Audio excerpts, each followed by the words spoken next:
저희 페이스북 페이지나 아니면 헐트프라이즈 메인 페이지에서 다음과 같은 챌린지 리포트를 다운받으시면 총 24장, 5장 정도의 아젠다 보고서가 있습니다. 예전과는 다르게 조금 짧은 내용이긴 하나 그래도 하나씩 영어들 다 잘 하시겠지만 제가 간략하게 요약을 좀 드리고자 합니다. 일단 이 페이지를 보시면 간단하게 전체 순서가 나와 있습니다. 첫 번째가 바로 이제 그 헐트프라이즈 CEO인 아마드의 메시지가 나와 있고, 그 다음에 The Power of One이라고 되어 있는 부분은 Meaningful Job에 대한 의미를 정리를 해 놓은 겁니다. 두 번째 A Crisis of Youth Engagement 같은 경우는 청년들이 지금 직면하고 있는 현실이 어떤지를 간략하게 소개를 하고 있고요. 세 번째 help로 시작되는 부분 같은 경우는 약간의 비판입니다. 다시 얘기하면 help 컨셉은 이제 더 이상 도움이 안 된다. 청년들에게, 청년들의 일자리에. 그런 얘기를 간단하게 아젠다로 담고 있습니다. 네 번째는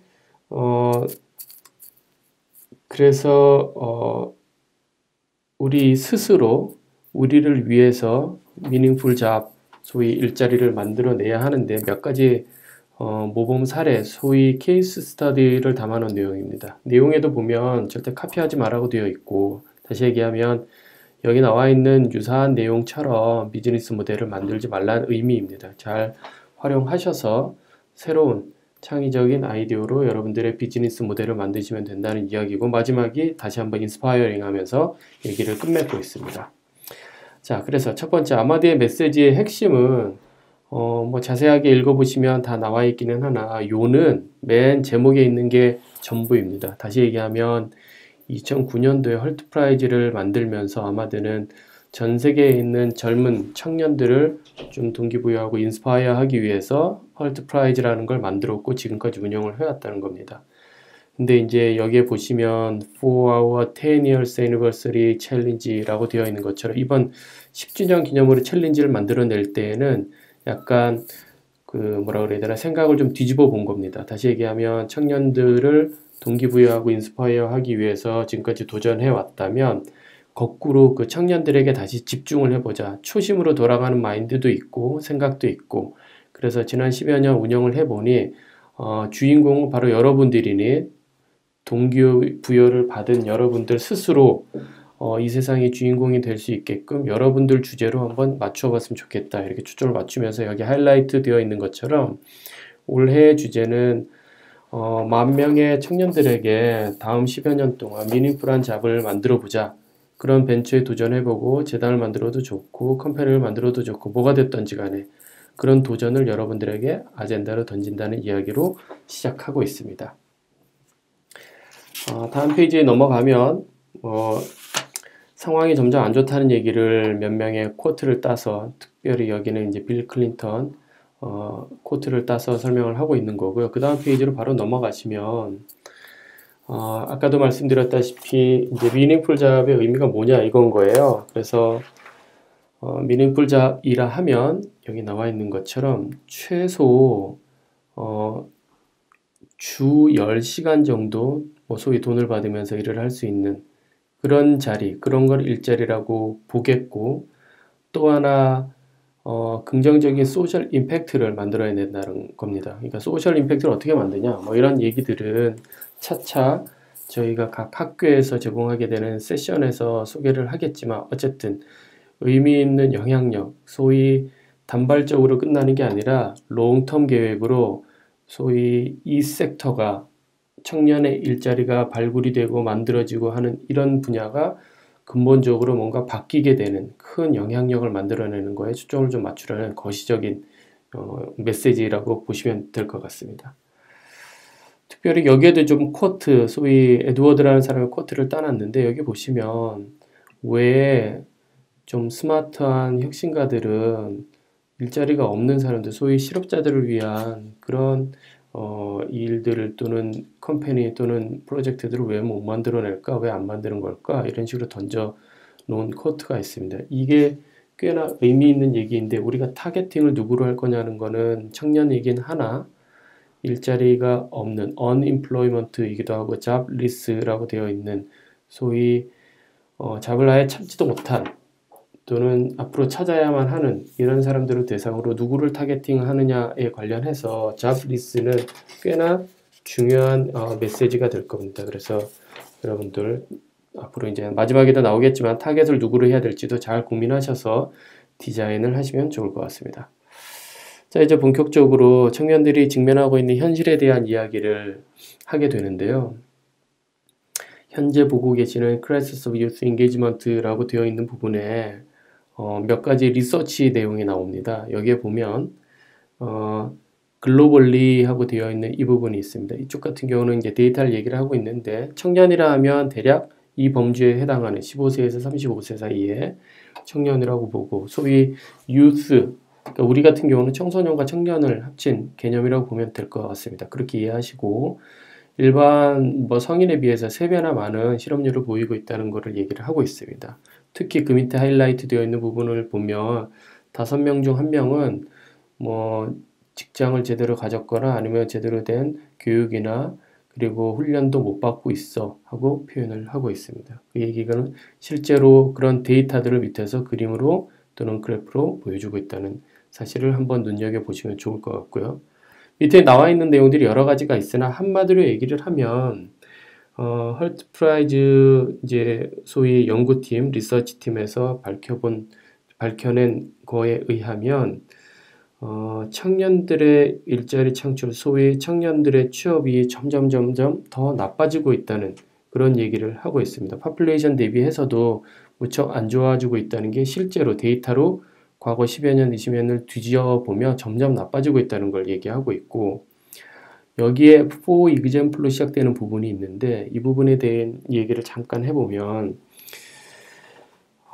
지난 2010년 이래로 사실은 그 사하라 남쪽 아프리카 쪽에서 유럽 쪽으로 그 건너간 사람들의 인구수, 소위 마이그레이션, 인구 이동을 보면 2배 이상 증가하고 있다는 거고 거의 100만에 가까운 그 이상 되는 청년들이 이동을 하고 있다는 겁니다. 왜냐하면 잡을 찾으려고.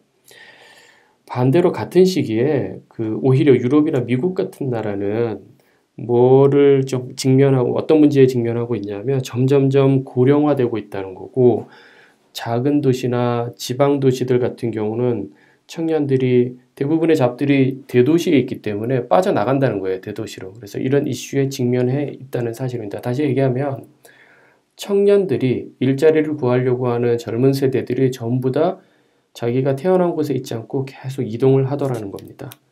그래서 밑에 하이라이트 되어 있는 것처럼 사실은 로컬리 또는 글로벌리 젊은 세대들을 위한 기회는 점점 부족해지고 있는데 오히려 단발적인, 휘발적인 소위 금방 사라질 것만 같은 글로벌 이동, 로컬 이동 이런 믹스되는 현상들이 자꾸 나타나는 게 정말 안타까운 현실이라는 얘기를 언급하고 지나가고 있습니다.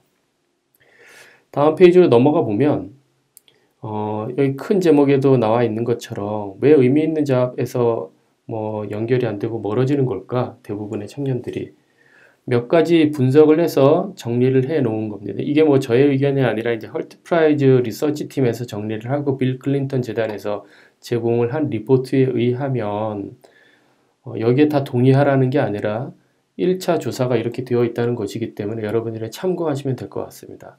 일단 기술이 많이 부족하다 이렇게 얘기를 하고 있는데 이 기술이라 하면 여기 나와 있는 것처럼 match to the current and future workplace 다시 얘기하면 일자리와 관련된 기술이 많이 부족하기 때문이다. 두 번째 또 부족한 게 몇 가지가 있는데 이동성의 어려움 지리적 한계 다 연결되는 내용이고 또 거주비에 대한 부담감 이거는 한국 케이스만 들어봐도 딱 나오는 얘기고 여기 나와 있는 표현들을 그대로 이용을 해보자면 대부분 대도시에 일자리들이 있기 때문에 그쪽으로 이동하려고 하고 이동하려다 보니까는 경비가 많이 들고 거주하려다 보니까 경비가 많이 들고 한국도 마찬가지죠. 서울로 모두 이동하다 보니까 거주비, 뭐 생계비 등등의 이슈가 생기게 된다는 거고 이건 전 세계적으로 동일하다는 얘기를 하고 있는 겁니다.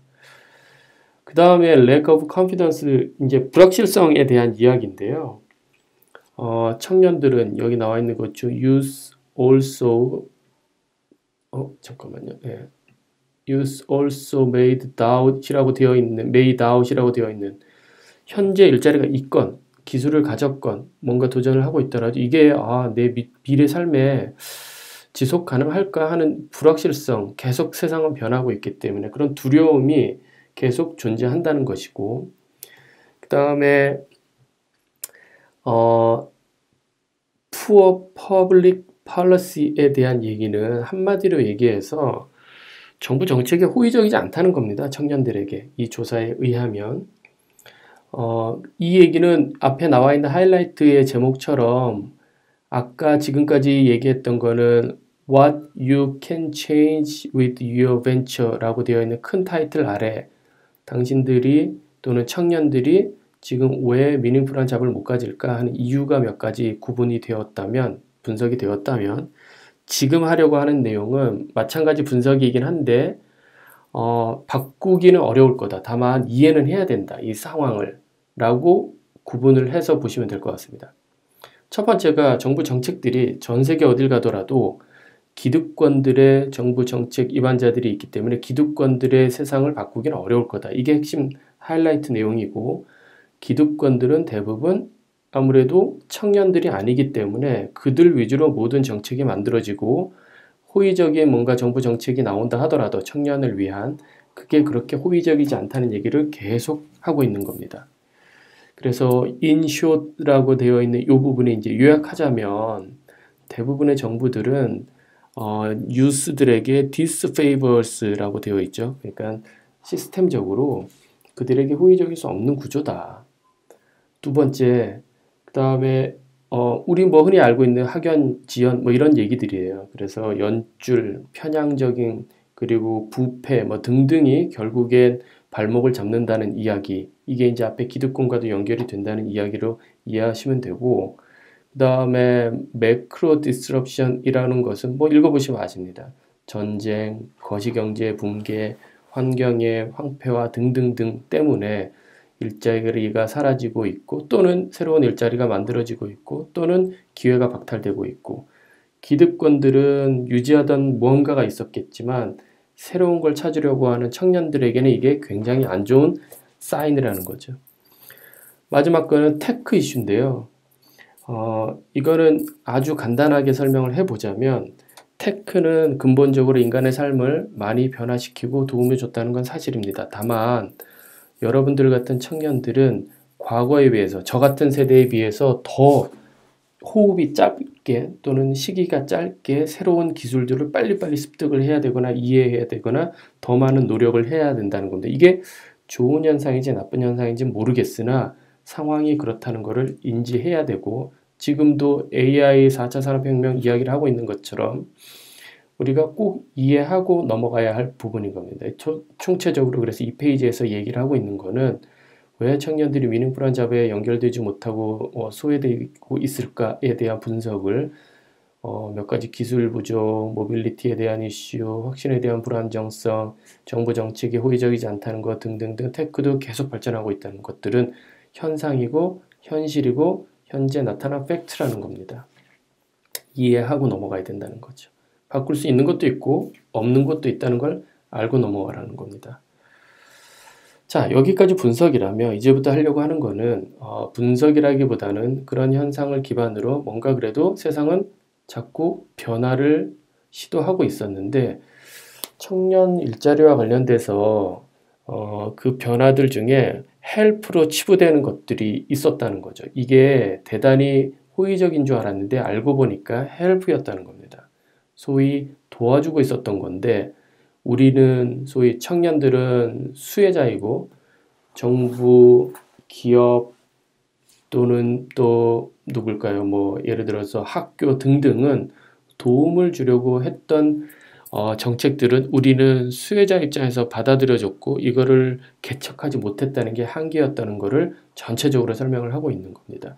그래서 헬프는 이제 더 이상 도움이 안 된다는 얘기를 여기서 하고 있는 거예요. 제가 했던 얘기들이 지금 보고 계시는 페이지에서 정리가 되어 있는데, 일단 정부는 앞에서도 얘기했던 것처럼 기득권 유지하려고 하고 있고, 기득권과 관련돼서 정부는 이 분석 보고서에 의하면 소위 파이낸셜 베커, 소위 정부를 지지하고 있는 지원자, 소위 후원자들에게 좀 더 호의적인 정책을 펴려고 하지, 청년들이 우선순위가 아니라는 게 밝혀진 현상이다. 이렇게 아주 노골적으로 표현을 하고 있습니다.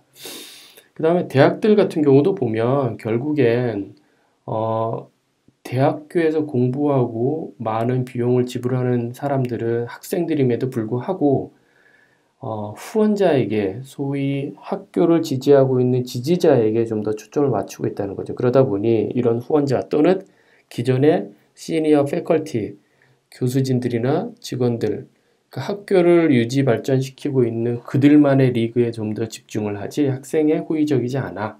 이런 표현들을 하고 있는 거고요.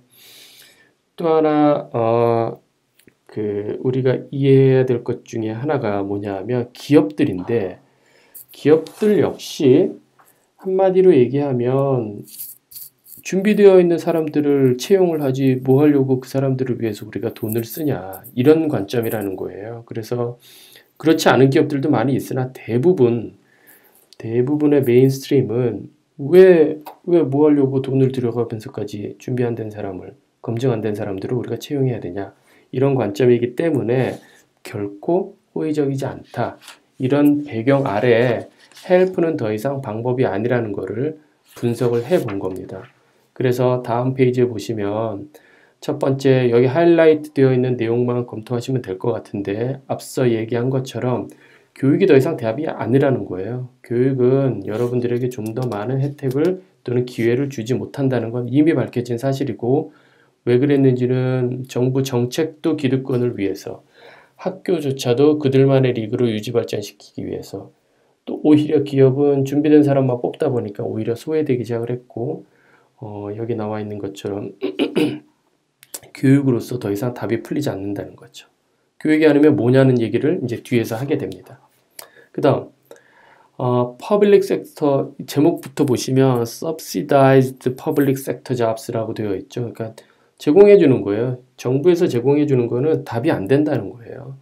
여기 중간에 보면 sure the beneficiaries라고 시작이 되어 있는 이 부분을 가만히 읽어보시면 어떤 의미이냐 하면, 한마디로 얘기해서 대부분의 이 정부에서 제공하는 잡들은 temporary, 일시적인 수혜자를 위한 프로그램들이고, 시장을 모르고 디자인되어 있고 지속 가능하지 않고 이런 핫한 이슈가 있다는 겁니다. 그럼에도 불구하고 정부 정책은 대단히 호의적인 것처럼 일자리를 제공하고 있다고 하고 있죠.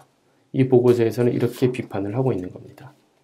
두 번째, 아까도 얘기했던 마이그레이션과 관련된 내용인데, 여러분들은 익숙치 않겠지만 저의 부모님 세대들만 하더라도, 저의 부모님, 그러니까 꽤 오래된 얘기죠. 아메리칸 드림이라는 게 있었고, 좀 더 나은 삶을 위해서, 일자리를 위해서 미국으로 이주했던 시절이 있었습니다. 60년대, 70년대. 근데 이 현상은 지금도, 우리나라는 아니지만 지금도 아프리카에서 유럽으로, 남아시아에서 예를 들어 우리 같은 북동아시아 쪽으로 마이그레이션이 이루어지고 있죠. 그래서 이주 노동자들이 발생되고 있는 거고, 근데 여기에 대한 이야기는 사실은 방금 얘기한 것처럼 소위 저개발 국가에서 OECD 국가로 넘어오는, 일자리를 찾기 위해서 넘어오는 케이스들도 이슈가 되는데, 아까 얘기한 것처럼 대도시로, 소위 OECD 국가임에도 불구하고 일자리를 찾아서 대도시로 이동하는 청년들의 이슈 등등을 통틀어서 마이그레이션에 대한 이슈를 얘기를 하는 거고, 아까도 얘기한 것처럼 아메리칸 드림, 소위 OECD 국가로 일자리를 찾으러 오는 거나 대도시로 찾으러 오는 건 결국엔 경쟁만 부추길 뿐, 우리끼리의 청년들 사이에, 젊은 세대들 사이에 싸움만 커질 뿐, 이게 과연 미래에 도움이 될까? 이런 이슈를 하는 겁니다. 이슈를 제기를 하는 거라고 보시면 될 것 같습니다. 소위 다시 얘기하면 이렇게 일자리를 찾아 이동하는 것은 답이 안 된다. 결코 도움이 안 된다. 여러분들의 미래에 일자리 창출에. 세 번째, 세 번째가 아니라 이제 마지막이겠네요. 맞나요? 네, 마지막. 그동안 전 세계적으로 헐트 프라이즈도 그 중에 하나인데요. 엑셀러레이터, 소위 인큐베이터라는 그 컴퍼니 또는 단체들, 조직들이 많이 나타나서 청년들뿐만이 아니라 많은 창업자들을 또는 기존의 이 기업들을 돕고 있었던 게 사실입니다. 컨설팅 펌이라고 하는 보스턴 컨설팅 회사, 뭐 BCG라고 하는 그 뭐 회사나 엑센추어라고 하는 회사도 이런 개념에서 시작이 됐고, 헐트 프라이즈도 가장 최근에 10여 년 전부터 시작했던 게 엑셀러레이터, 청년들을 좀 더 인스파이어 하면서 도전할 수 있게끔 하겠다는 프로그램을 만들어낸 것도 최근 이야기고, 소위 벤처 캐피탈이라고 하는 투자사들도 엑셀러레이터 인큐베이터가 돼서 많이 후원하고 지원하고 있다는 건 사실입니다. 아주 독특한 프로그램으로 아주 훌륭한 지원을 하고 있는 건 뭐 부정할 수 없는 현실이라는 게 여기 보고서에 잘 나와 있고요. 다만 however로 시작되는 이 부분을 좀 살펴보실 필요가 있는데, approach alone is not enough. 이게 핵심인 거예요. 그래서 어쩌자는 거냐, 이런 말인 거죠. 엑셀러레이터 인큐베이터가 잘 지원해주고 후원해주는 거 좋은데 그래서 어쩌자는 거냐, 그것만으로는 답이 안 되더라는 거를 실제로 헐트 프라이즈도 지난 10여 년 운영을 해보니 알게 됐던 거고, 헐트 프라이즈를 운영하면서 단순한 대회가 아님을 주구장창 강조해왔던 이유가 바로 이겁니다. 본인들이 제공하는 런던에서의 2달 동안의 MBA 엑셀러레이터 프로그램으로는 답이 안 되기 때문에 사전에 온캠퍼스 또 리저널스를 통해서, 거기에서 투자자를 통해서, 심사위원들을 통해서, 코치 등을 통해서 계속 훈련받고 성장하고 여러 네트워크 통해서 발전하고 인사이트 얻어가게 하게끔 하려고 하는 게 바로 헐트 프라이즈였던 거죠. 그래서 그렇게 협업을 해야 뭔가 결과가 좋게 나온다는 걸 그들도 잘 알고 있는 거죠.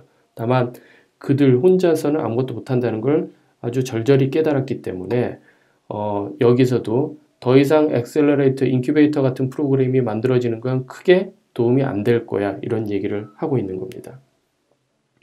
그리고 또 하나는 밑에 why not이라고 되어 있는 부분을 좀 잘 읽어보시면 어떤 이야기를 하고 있냐 하면, 그럼에도 불구하고 이렇게 많이 늘어나는, 그래서 도움이 되는 이런 이 엑셀러레이터들이 있는데도 불구하고 뭐가 이슈냐. 근데 일반적으로 몇 가지 이슈를 얘기해 보면, 일반적으로 첫 번째, 이런 엑셀러레이터 인큐베이터들은 어디에 초점을 좀 맞추고 있냐 하면 테크에 많이 초점을 맞추고 있다는 겁니다. 디지털 버전. 소위 좀 더 다양한 쪽으로 초점을 맞추면 좋은데, 뭐 아까도 얘기했다시피 테크의 발전에 따라서 테크 벤처나 테크를 활용한, 또 테크의 아이디어를 기반을 한 이런 쪽에 좀 더 초점을 맞추고 있다는 게 약간의 한계라고 지적을 하고 있고, 또 하나는 안타깝게도 대부분 of course they can be useful if they send seed companies라고 되어 있는 이 부분을 잘 읽어보시면 무슨 얘기냐 하면, 여러분들 같이 새롭게 시작하려고 하는 또는 도전하려고 하는 청년들의 초점 맞췄다기보다는 이미 창업을 한 또는 이미 굴러가고 있는 청년 창업가 또는 기존 창업가 또는 기존 회사들에게 이 엑셀러레이터 프로그램들이 초점이 맞춰져 있더라. 이거는 문제가 있다.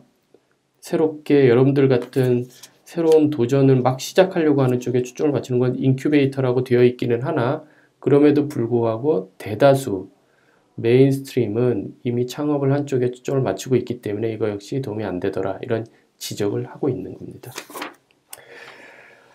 자, 그래서 헬프라고 되어 있는, 그래서 헬프라고 치부를 해버린 몇 가지 현상들을 이제는 더 이상 미래사회에 여러분들에게 도움이 안 된다는 걸 이 보고서가 한번 분석을 해낸 거고, 정리를 하자면 아까 나와 있던 한 4가지 정도, 학교, 정부, 그 다음에 또 뭐였죠? 엑셀러레이터와 관련된 이야기들은, 그리고 마이그레이션 등등은 더 이상 여러분들에게 도움이 되는 방식이, 일자리 찾는 데 도움이 되는 방식이 아니라는 것을 이야기를 하고 있는 겁니다. 이제부터 하려고 하는 얘기는 뭐냐 하면, 그래서 그렇다면 여기 나와 있는 것처럼 뭐 학교도 안 되고 뭣도 안 되고 하면 그건 뭐가 답일까? 실제로 분석을 좀 케이스를 찾아보니 이런 식으로 문제를 좀 풀어보면 일자리 창출에 도움이 될 수 있겠구나 하는 케이스들을 몇 개 찾아냈고, 딱 들어맞는 케이스이든 아니든 여러분들은 참고를 하시고, 여기 제가 furthermore라고 되어 있는 이 부분에 이제 하이라이트를 했는데, 이쪽에서 보면 이쪽에 나와 있는 지금 설명하려고 하는 거는 일예이지 이거를 카피하려 하거나 뭐 그런 거 하지 마라는 얘기를 하고 있고 전체적으로 포괄되는 내용이 아니라는 걸 다시 한번 강조를 하고 있어요. 그래서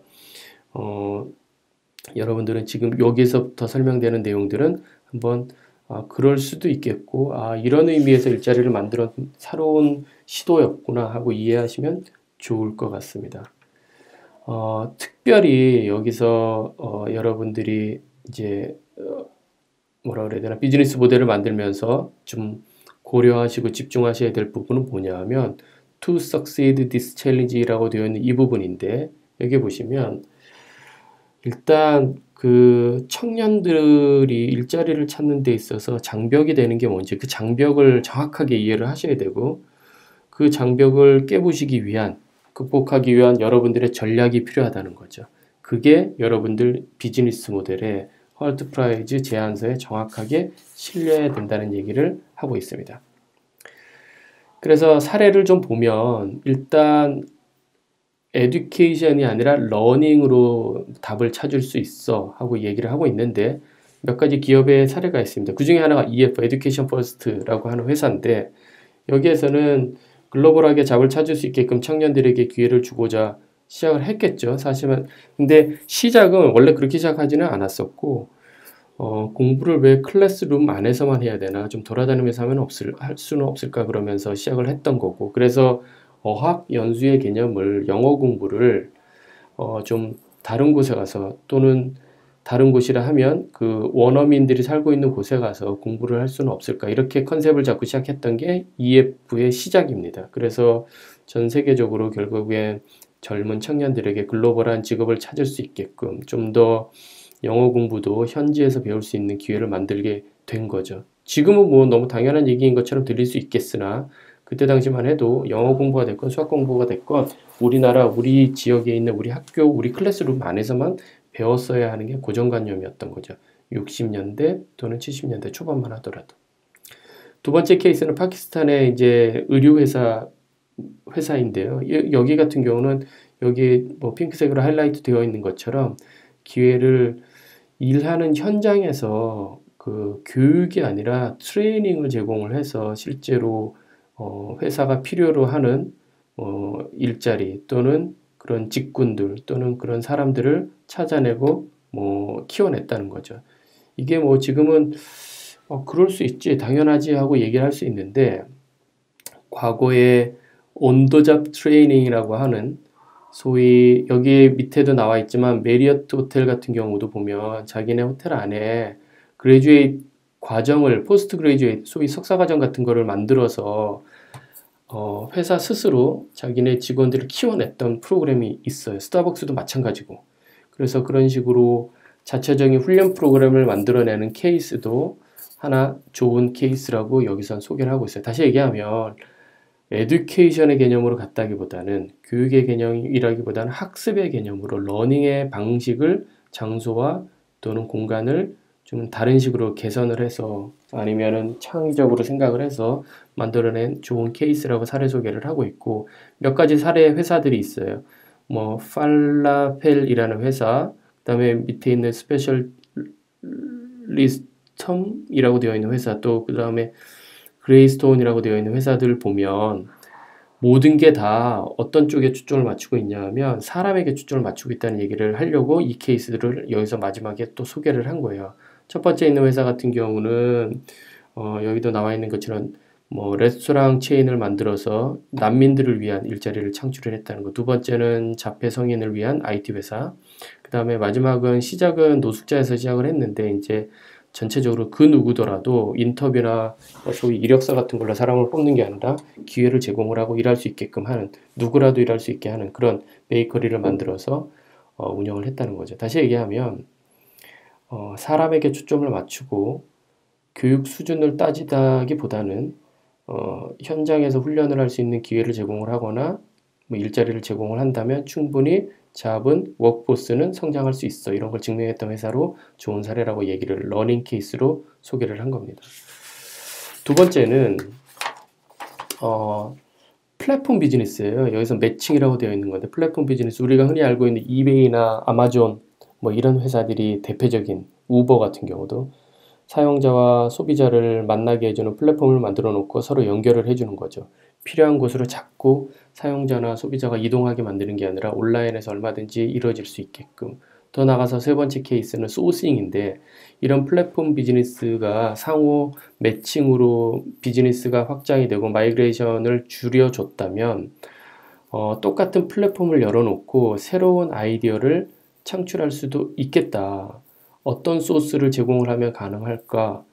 또 이런 지리적 한계를 벗어날 수 있는 방법은 뭐가 없을까?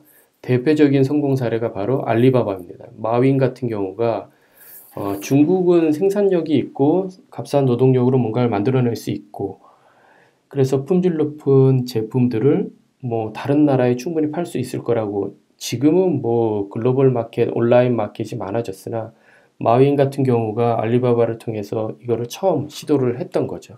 그래서 중국의 엄청난 생산력, 그 역량을 플랫폼에 올려놓고 미국 기타 등등의 대단히 소비 국가들에게 세일즈를 하게 된 거죠. 다시 얘기하면 여기 핑크색으로 표현됐던 것처럼 이베이, 알리바바 다 마찬가지로 생산자와 소비자를 연결하는 플랫폼이기는 한데, 알리바바는 조금 더 달랐던 초점 자체가 그렇게 연결만 시켜준다는 거에 그치는 게 아니라 국내 내수 경기도 활성화하기 위한 내수 시장도 바라보고 그들의 역량을 글로벌리 팔 수 있는 방법도 고민을 하면서 좀 더 다른 관점에 숨어있는 역량을 찾아내는 데 초점을 맞췄다는 거죠. 다시 얘기하면 소싱을 어디서 찾아내는지, 쉽게 얘기해서 숨어있는 잠재력을 발견해내고, 그리고 지리적, 물리적, 공간적 한계를 깨부시게 되면 분명히 비즈니스는 창출이 되고 뭐 소위 일자리도 창출이 될 수 있어 하는 케이스로 소개를 하고 있습니다.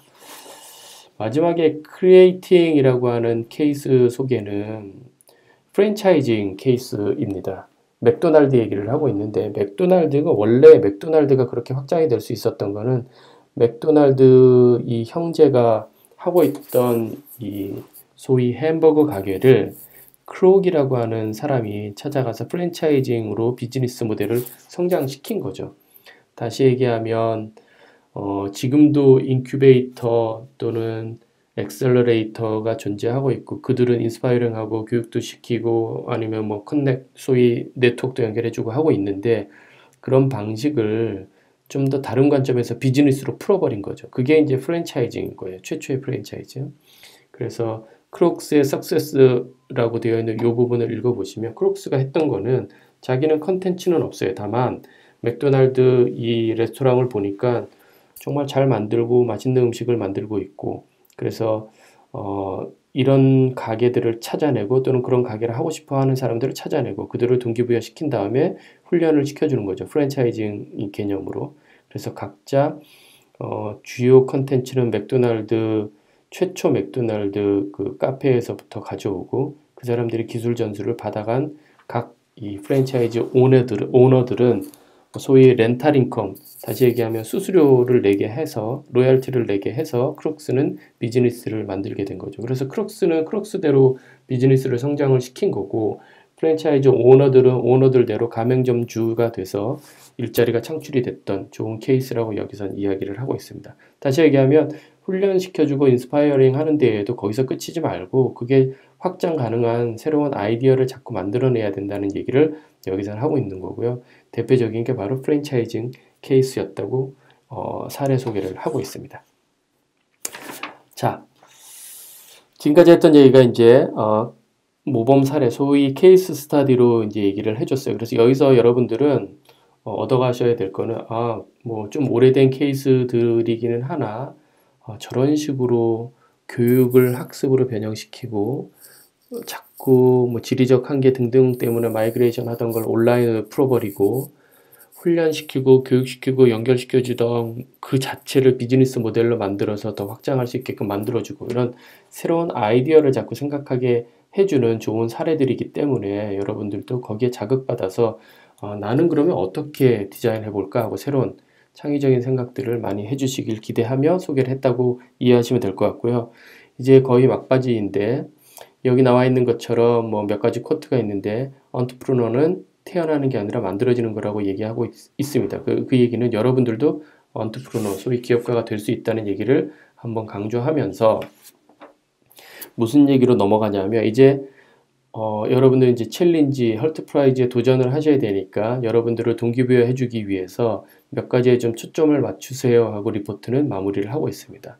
여러분들 스스로에게 물어보기를 젊은 청년들, 어떤 젊은 청년들을 대상으로 할 거냐는 거죠. 여러분들의 비즈니스는. 그래서 거기에 대한 답을 하셔야 되고 그 청년들, 어떤 청년들이라고 찾았으면 그 어떤 청년들은 어디에 살고 있고 또 실제로 그들이 가지고 있는 역량 수준이나 교육 아니면 열망 아니면 니즈는 어느 정도인지 파악을 하셔야 된다는 거고 이 위에 세 가지 질문에 대한 정확한 답을 해내시는 게 바로 여러분들의 비즈니스 플랜에 포함이 되어야 된다는 얘기입니다. 특별히 초점 맞춰야 될 것이 밑에 1번, 2번으로 구분되어 있는데 인구 통계학적으로 그 사람들은 어디에 있고 어디에 살고 있고 누구인지를 찾아내야 된다는 거고 그들의 교육 수준은 어느 정도 되는지 거기에 맞추어서 여러분들의 비즈니스 모델을 작성해 주시면 좋을 것 같습니다. 그래서 첫 번째 인구 통계학과 관련된 몇 가지 인사이트를 드리며 헐트 프라이즈가 분석해내기를 직면하고 있는 현실이 한 두 가지가 있는데 앞서 이야기했던 거와 다 연관된 내용입니다. 첫 번째는 여기 에이징 네이션스라고 되어 있는 소위 고령 사회로 가고 있는 어떻게 보면 OECD 국가들을 이제 지칭할 수 있겠는데 이쪽 국가들과 또 오른쪽에 보시면 ascending market이라고 되어 있는 소위 확장 가능하고 확장되고 있는 시장이 있는 그런 나라들 이 두 개로 크게 나눠지게 되는데 인구 통계학적으로 구분을 해보면 에이징 컨트리는 알다시피 에이징 네이션스는 일자리의 가능성이 있기는 하나 여기도 나와 있는 것처럼 however라고 되어 있는 이쪽 부분을 읽어보시면 점점점 그런 일자리는 줄어들고 있다는 게 현실이고 ascending market 같은 경우는 일자리가 많이 있는데 왜 자꾸 그쪽에서 뭔가 창출이 안 될까? 퍼플레이션은 점점점 청년들도 많이 늘어나고 있는데 왜 그렇게 늘어나는 마켓에서는 뭔가 일어나고 있는 뭐 경제 활동이 긍정적이지 않을까? 이런 거를 좀 뒤져봤다는 얘기를 이 보고서에서 하고 있는 겁니다. 그래서 다음 페이지에 보시면 왜 그런지를 하나씩 이야기를 하고 있는데 일단 어센딩 마켓과 관련돼서는 보면 여기 나와 있는 것처럼 대부분 이제 아프리카 얘기를 자주 하고 있는데 대부분 그렇기 때문에 예를 들어서 핫한 이슈가 여기 중간에 additionally라고 되어 있는 이쪽 부분인데 이런 국가들은 소위 아직도 뭐라 그래야 되나 정부가 민주화 안 됐다고 해야 될지 아니면 통제가 안 된다고 해야 될지 인포멀한 그런 액티비티가 경제 활동이 많이 벌어지고 있다는 거죠. 쉽게 얘기해서 너무 언페어한 상황들이 많이 벌어지고 있는 거예요. 그러다 보니까 그 현장에 있는 소위 아프리카 대륙에 있는 청년들은 확장 가능하고 성장하고 있는 본인들의 그 국내 시장에 뭐서 잡을 찾으려고 하지 않고 자꾸 밖으로 빠져나간다는 거죠. 여기 나와 있는 것처럼 뭐 그들만의 이제 소위 그러니까 인포멀한 식으로 경제가 거래가 된다는 거는 굉장히 부패하기도 하고 또 때때로는 일자리가 불안정하기도 하고 때때로는 공평한 뭐 예를 들어서 급여를 받아가지 못하는 상황이기도 하고 그러려면 차라리 좀 고생이 되더라도 다른 나라 가서 좀 더 많은 급여를 받고 고생이 되더라도 그렇게 돈 버는 게 낫겠어 한다는 거죠. 그런 현상들을 이야기를 하고 있는 거고 여기 몇 가지 뭐 통계 데이터도 나와 있는데 참고해서 보시면 될 것 같습니다. 두 번째, 에이징 컨트리 같은 경우는 우리가 흔히 알고 있는 것처럼 대도시의 일자리들은 집중이 되어 있고 우리나라를 예로 들면 대부분 서울로 몰려있기 때문에 서울에 와서 일자리를 찾으려고 하는 청년들은 전부 다 서울에 집중되어 있다는 거죠. 그러나 일자리는 제한적이고 정부 정책, 아까도 얘기했던 것처럼 기득권들 또는 시니어 세대들이 그 자리를 쥐고 안 놔주고 있다는 이런 호의적이지 않은 상황에 뭐라 그래야 되나 이제 상호 오히려 뭐 머리 터지는 싸움을 하고 있다는 거죠. 다시 얘기하면 어센딩 마켓이라고 하는 소위 저개발 국가들의 이슈와 에이징 컨트리가 가지고 있는 이슈는 명백히 다르다는 건데 서로 에이징 컨트리 쪽으로 자꾸 모든 청년들이 그것도 대도시로 몰리기 때문에 더 싸움이 되고 더 유혈 사태가 벌어질 수밖에 없는 거죠. 실제로 그렇다는 게 아니라 경제적으로. 그래서 일자리가 점점 더 없어지고 있다는, 뭐 예를 들어서 뭐 3D 잡이라고 하는 것은 뭐 예를 들어서 외국에서 이주 노동자들이 와서 뭐 그 자리를 차지하고 있다고는 하나, 뭐 국내에서 소화가 안 되는 노동력이기 때문에 그렇다고는 하나, 상호 보완적이지 못한 거죠. 한마디로 얘기하면 그들은 그들대로 와서 엄청나게 고생을 하면서 대우를 못 받고 있고 인권의 이슈도 있고, 뭐 예를 들어 OECD 국가 입장에서 봤을 때 우리 일자리가 오히려 자꾸 뺏긴다는 느낌이 자꾸 받는 거고, 뭐 그런 의미인 거죠.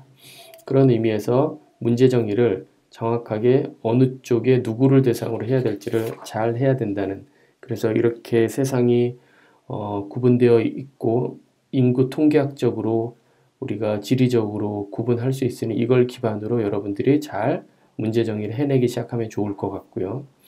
두 번째, 아까도 얘기했던 것처럼 교육 수준이 어느 정도인지를 확인하셔야 된다고 얘기를 했는데, 뭐 제3세계 국가라고 아니면 저개발 국가라고 교육 수준이 낮지는 않습니다. 절대로. 낮은 나라들도 있기는 하나, 어쨌든 중요한 건 우리가 타겟하는 그 사람들이 어디에 살고 있으며 그 청년들은 어느 정도 교육 수준을 받고 있는지를 정확히 이해를 해야 되는데, 지금 보고 있는 페이지에서 몇 가지 이야기를 하고 있는 통계 데이터 등등을 보면 고질적인 문제는 교육이 모든 걸 해결해 주지 않고 스펙이 모든 걸 해결해 주지 않는다는 얘기를 전 세계적으로 다 이해하고 있다는 겁니다. 그럼에도 불구하고 불안하니까 자꾸 교육하고 있는 거죠. 그런데 몇 가지 조사에 의하면 여기 나와 있는 것처럼 제가 하이라이트 하는 것처럼 소위 로우 미들 인컴 컨트리라고 하는 28개 국가들을 조사를 해봤더니 오히려 약 15% 정도가 오버 퀄리파이드 됐다는 거예요. 다시 얘기하면 석사를 가지고 그 정도 필요 없는, 학위가 그 정도 필요 없는 일자리를 잡고 일하고 있는 게 15%나 된다는 거고, 로우 인컴 컨트리들 같은 경우는 5%나 된다는 거죠. 여기에서 의미하는 바가 있어요. 그렇기 때문에 오히려 저개발 국가는 오버퀄리파이드가 덜 되어 있다는 뭐 개념이기도 하고, 그리고 뭐 오히려 반대의 경우이기도 하고, 그래서 이런 통계 데이터를 근거로 어느 쪽에 있는 누구를 대상으로 우리가 일자리를 만들어 보거나 아니면 비즈니스 모델을 만들어 보는 게 좋겠구나 하는 생각도 충분히 가능할 거라고 생각을 합니다. 자, 그래서 제가 길게 설명을 했는데 방금 설명드렸던 것처럼 마지막에 여러분들을 동기부여하기 위해서 또는 인스파이어 한다는 차원에서 얼트프라이즈 리포트는 어떤 것은 도움이 안 되고, 그럼에도 불구하고 모범 사례들이 뭐 오래된 케이스이기도 하지만 그렇게 도전하고 새롭게 창의적으로 생각해 볼 수 있다는 얘기도 했고, 그걸 근거로 몇 가지 초점을 맞춰야 될 게 누구에게 초점을 맞춰야 되는지, 청년 그 사람들은 어디에 있고 얼마나 니즈가 있고 어떤 학력 수준인 건지, 그래서 인구 통계학적인 현상이 늘어나는 마켓도 있고 에이징 컨트리도 있으니 고려하셔야 되고, 교육 수준이 전 세계적으로 청년들이 어느 정도 수준이고 내가 타겟하는 사람은 어느 정도인지도 파악을 하셔서 여러분들의 비즈니스 모델을 만들면 이번 헐트프라이즈 챌린지에 도전하는데 많은 도움이 될 거라고 이 보고서는 이야기하고 있습니다. 예, 너무 길게 설명드린 것 같아서 죄송합니다만 이상 설명드렸던 내용을 참고하셔서 여러분들 큰 도전, 재미있는 도전 됐으면 좋겠습니다. 감사합니다.